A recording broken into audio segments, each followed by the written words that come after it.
O guys, kain na tayo. Ito may ulam pa tayo ng isdang pinirito guys na anong pangalan, nakalimutan ko na guys. Tiki-tiki. Tiki-tiki yan guys. O ito yung ulam natin guys. O na ensalada guys o.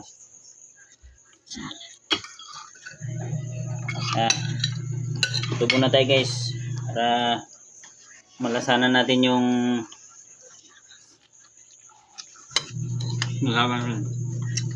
masarap guys. Naglaban-laban ng lasa.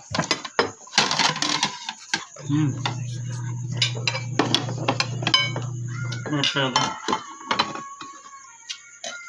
Thank you guys. So guys, magawa tayo ng ensalada guys na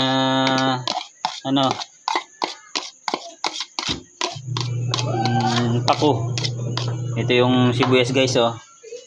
At yung kamatis guys. Lagay ko na.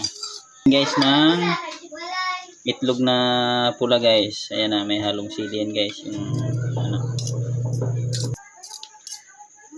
itlog guys oh. Na pula. Gusto natin yung isang bagay na kainin, kailangan nating kumpletuhin yung ingredients para masatisfy ang bagay na nais nating kainin guys. Lagayan eh.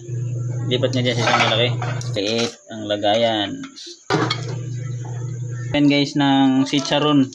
Tug na chicharon para magdinamnam talaga siya. Ito na.